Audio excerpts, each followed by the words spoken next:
नमस्कार। अगर आज इस वीडियो को आपने देख लिया और इसमें छुपी बातों को समझ लिया तो आपको अपने मन की शक्ति का इस्तेमाल करने से कोई नहीं रोक सकता। आखिर मन क्या है, आप कौन हैं और इस ब्रह्मांड में आपका क्या अस्तित्व है? आत्मा क्या होती है? इन्हीं सवालों की यात्रा से हम अपने मन को समझेंगे और इसमें छुपी शक्तियों को आत्मसात करेंगे। अगर मैं आपसे पूछूं कि आप कौन हैं, तो आपका जवाब हो सकता है कि मैं एक लड़का या लड़की हूं, मेरा नाम ये है, मैंने यहाँ तक पढ़ाई की है, मैं यहाँ रहता हूँ और मेरा ये धर्म है। ठीक है, मैं समझ गई, आपका नाम ये है और आप यहाँ काम करते हैं, आपका ओहदा ये है, ये आपका शरीर है जो इस दुनिया को दिखाई देता है। लेकिन आपके अंदर जो आपके शरीर को चलाने वाली शक्ति है वो दिखाई नहीं देती। शरीर को चलाने वाली चैतन्य शक्ति ही आत्मा है। महसूस कीजिए अपने आप को, अपनी दोनों आंखों के बीच उस चमकती ऊर्जा को महसूस कीजिए जो आपकी आत्मा है। आत्मा दिखाई नहीं देती, लेकिन इसे महसूस किया जा सकता है। ठीक उसी तरह जैसे बिजली से चलते पंखे को देखा जा सकता है, लेकिन बिजली यानी उसे चलाने वाली ऊर्जा अदृश्य है। बिजली के बिना उस पंखे का कोई अस्तित्व ही नहीं। इसी तरह हमारी आत्मा जब हमारे शरीर को छोड़कर चली जाती है तो हमारे शरीर का अस्तित्व भी समाप्त हो जाता है। इसे हमारी दुनिया में मृत्यु कहते हैं। अब प्रश्न ये उठता है कि हमारी आत्मा का हमारे मन से क्या संबंध है? आइए समझते हैं। हमारी आत्मा 3 काम करती है, मन, बुद्धि और संस्कार। जब आप यानी आत्मा सोचने का काम करते हैं तो उसे मन कहते हैं। अब मान लीजिए परीक्षा के समय आपके मन ने कहा कि इतना सारा याद नहीं कर पाओगे, चीटिंग करोगे तो पास हो जाओगे। इस तरह मन में अनेक प्रकार के संकल्प जन्म लेते हैं, अनेक विचार आते हैं। अब आप इन संकल्पों को परख कर एक फैसला करते हैं। इस फैसले को बुद्धि कहते हैं। अगर कई बार बुद्धि ने कहा कि चीटिंग करना सही है और इससे तुम पास हो जाओगे, तो ये बन गया आपका संस्कार। और अगर एक बार ये संस्कार बन गया तो सोच किसी काम की नहीं रहती। यह संस्कार ही हमारे व्यवहार में आ जाता है। जिस तरह अभी आप किसी के बच्चे हैं, किसी के भाई या बहन हैं, किसी के माता या पिता हैं, सभी के जीवन में आप अलग भूमिका निभाते हैं। आपकी अलग अलग जिम्मेदारियां हैं, लेकिन आप हैं तो एक ही।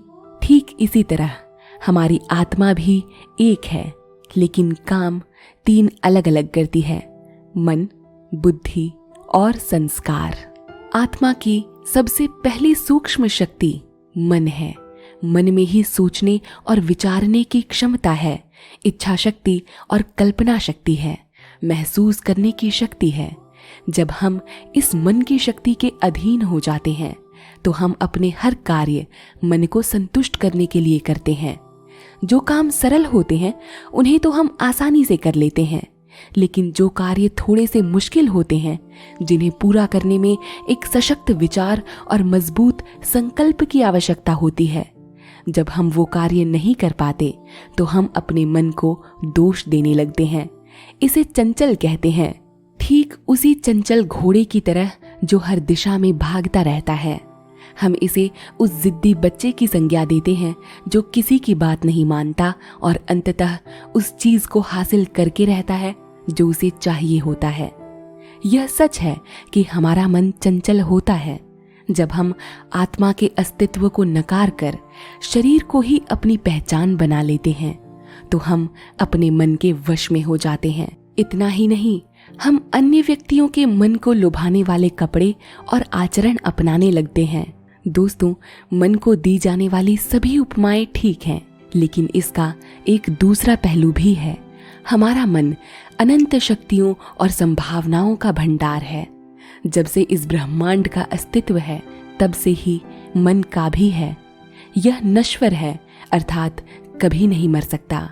आपके शरीर छोड़ने के बाद भी यह अन्य व्यक्ति के शरीर को धारण कर उसमें बस जाएगा। जब हम यह महसूस करते हैं कि हमारा अस्तित्व इस नश्वर शरीर से कहीं आगे है, हमारी आत्मा इस ब्रह्मांड का एक अंश है, तब हम अपने मन की अनंत शक्ति को महसूस कर सकते हैं। इस दुनिया में जन्म लेने वाले बड़े से बड़े वैज्ञानिक भी अपने मन का केवल 15% भाग ही इस्तेमाल कर पाए हैं। जब केवल 15% शक्तियां हासिल कर लेने से वो अपना नाम अमर कर गए, तो आप अंदाजा लगा सकते हैं कि अपने मन की 100% शक्तियों का इस्तेमाल कर लेने से हम किस प्रकार की संभावनाओं को हासिल कर सकते हैं। एक औसत व्यक्ति अपने मन का केवल 5% ही उपयोग कर पाता है और बची सारी शक्तियां व्यर्थ चली जाती हैं। हमारे मन में हर दिन हजारों विचार जन्म लेते हैं। विज्ञान के साधनों ने जब हमारे मन पर शोध किया तो उन्होंने पता लगाया कि ये विचार मुख्यतः 4 प्रकार के होते हैं, जिनमें पहला है सकारात्मक विचार। इनकी मात्रा बहुत ही कम होती है, लेकिन इनसे हमारा जीवन खुश और आनंद में रहता है। अगला है नकारात्मक विचार। इसमें बुराई, कमजोरी और विकृत मानसिकता वाले विचारों का समावेश होता है। तीसरा है आवश्यक विचार। ऐसे विचार हमारी दिनचर्या से संबंधित होते हैं, जैसे आज मुझे इतने काम पूरे करने हैं, इन लोगों से मिलना है, ये करना है इत्यादि। चौथा है व्यर्थ विचार। इसमें जितने भी विचार होते हैं वो बीती घटनाओं से प्रेरित होते हैं। व्यर्थ दुख लेना, सुनी सुनाई बातों के बारे में सोचते रहना और मन ही मन परेशान होकर अलग अलग विचार सोचते रहना ही व्यर्थ विचार है। मनोवैज्ञानिकों के विश्लेषण के अनुसार हमारे मन में आने वाले 80% विचार भूतकाल की बीती घटनाओं से प्रेरित होते हैं, 15% विचार भविष्य की कल्पना से संबंधित होते हैं और सिर्फ 5% विचार ही वर्तमान समय से संबंधित होते हैं। जबकि वर्तमान हमारे लिए कितना कीमती है ये आप भी अच्छे से जानते हैं। दोस्तों, अब आप सोचेंगे कि ये व्यर्थ विचार हमारे जीवन को कैसे प्रभावित करते हैं। आइए समझते हैं। जब हम अपने विचारों को अपनी बौद्धिक शक्ति से खुद पर हावी कर लेते हैं तो यह हमारे संस्कार बन जाते हैं। ये संस्कार ही हमारे व्यवहार में झलकते हैं और हमारे जीवन में घटने वाली घटनाओं का निर्धारण भी करते हैं। मान लीजिए आपने किसी व्यर्थ विचार को अपना संस्कार बनाया तो आपका मन अशांत रहेगा। आप दिन भर उस व्यर्थ विचार के चिंतन में परेशान रहेंगे। नतीजतन आपका जीवन भी दुख और चिंता में बीतेगा। लेकिन यहीं अगर आप अपनी बौद्धिक शक्ति से किसी सकारात्मक विचार को आत्मसात करते हैं तो आपका जीवन शांत और आनंद में बीतता है। काम में भी आपका मन लगता है और सुकून से आपको रात को नींद भी अच्छी आती है।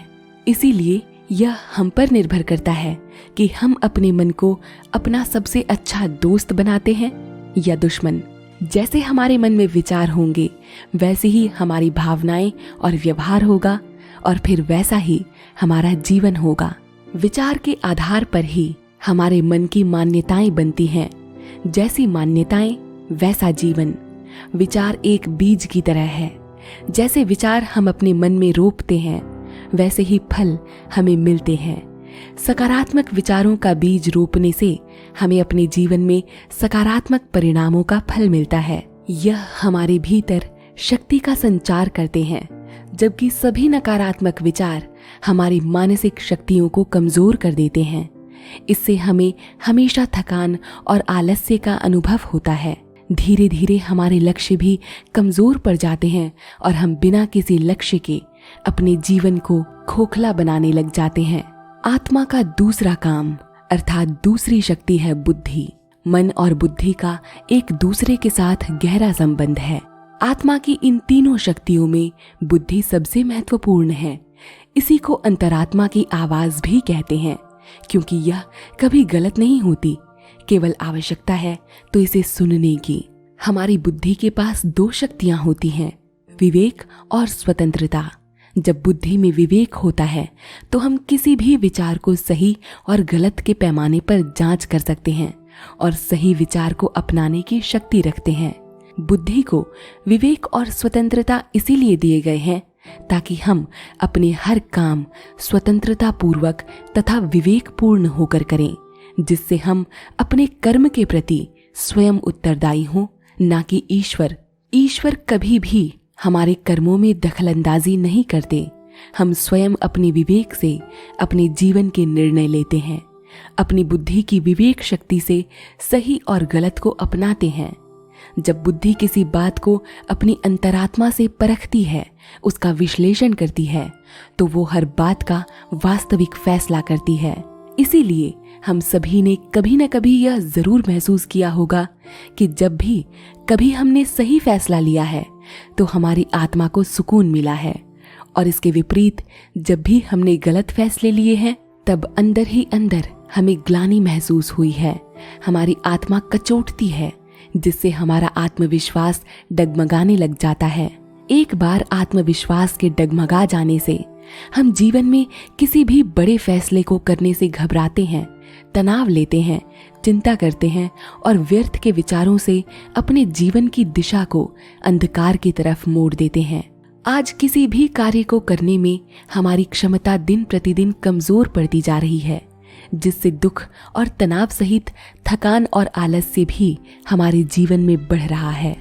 हम चिड़चिड़े होते जा रहे हैं, छोटी छोटी बातों पर नाराज और परेशान हो जाते हैं। इसका कारण है कि धीरे धीरे हम खुद को आत्मा से अलग समझने लगे हैं। अपना अस्तित्व हमने शरीर तक सीमित कर दिया है। अपनी बुद्धि को हम अध्यात्म से बहुत दूर ले गए हैं और इसी वजह से हम अपनी बौद्धिक शक्ति को खोते जा रहे हैं। हमारी बुद्धि का विवेक मरता जा रहा है। लेकिन अध्यात्म और मेडिटेशन से हम अपनी खोई हुई बुद्धि को वापस ला सकते हैं। लेकिन फिर यहाँ हम कहते हैं कि हमारे पास इसके लिए समय नहीं है। समय किसी के पास नहीं है, लेकिन निकालना पड़ेगा। सुबह सुबह योगाभ्यास करके, मेडिटेशन करके हम अपनी बुद्धि को विवेक और स्वतंत्रता का उपहार फिर से दे सकते हैं और अपना जीवन असंख्य सकारात्मक संभावनाओं से भर सकते हैं। सुबह मेडिटेशन करने से पूरे दिन हमारी आत्मा भी सकारात्मक ऊर्जा से चमकती है। खुद के साथ हम आत्मा का जुड़ाव महसूस करते हैं। आत्मा का तीसरा काम है संस्कार बनाना। संस्कार क्या होते हैं? मन में आने वाले विचारों को जब हमने बुद्धि के तराजू पर तौला और सही या गलत में से एक विचार को अपना लिया, तो यह बन गया हमारा संस्कार। यही संस्कार हमारे जीवन का निर्धारण करते हैं। हमारे संस्कार ही हमारे व्यवहार में उतरते हैं और हमारे कामों को संचालित भी करते हैं। यही हमारे व्यक्तित्व अर्थात पर्सनैलिटी का भी निर्माण करता है। मन, बुद्धि और संस्कार तीनों एक दूसरे को प्रभावित करते हैं। अगर संस्कार अच्छे होते हैं तो मन और बुद्धि भी सकारात्मक रूप से अच्छी तरह काम करते हैं। इस धरती पर मौजूद इतनी बड़ी जनसंख्या में किसी भी व्यक्ति के संस्कार अन्य व्यक्ति से नहीं मिलते। उनके स्वभाव और आचरण में भिन्नता होती है और ऐसा होता है उनके संस्कारों के कारण। आत्मा में 5 प्रकार के संस्कार होते हैं, जिनमें सबसे पहला है मूल संस्कार। जब परमात्मा के धाम से आत्मा इस सृष्टि पर आती है, तब वह पवित्र और सतोगुणी संस्कारों से भरपूर परिपूर्ण होती है। इसीलिए जब हम किसी नवजात या छोटे बच्चे के पास होते हैं तो उनसे हमेशा हमें प्रेम और सकारात्मकता की भावनाएं मिलती हैं, क्योंकि उनसे निकलने वाली वाइब्रेशंस हमेशा सकारात्मक होती हैं। लेकिन धीरे धीरे वो बच्चा इस दुनिया में मौजूद लोगों की सीमित मानसिकताओं में बड़ा होने लगता है, तो वो अपने अस्तित्व को भूल कमजोरियों के वशीभूत होता चला जाता है।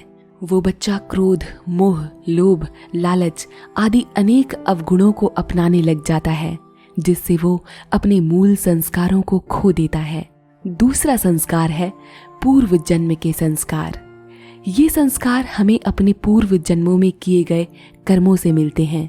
यही कारण है कि कभी कभार हम आश्चर्यजनक खबरें पढ़ते हैं कि किसी 3 वर्ष के बच्चे ने शास्त्र का संपूर्ण ज्ञान पा लिया, या उसे ऐसी भाषा आती है जो उसके परिवार में न किसी ने सुनी है न बोली है। आखिर ये संस्कार उनमें कैसे उभरे और हम में क्यों नहीं?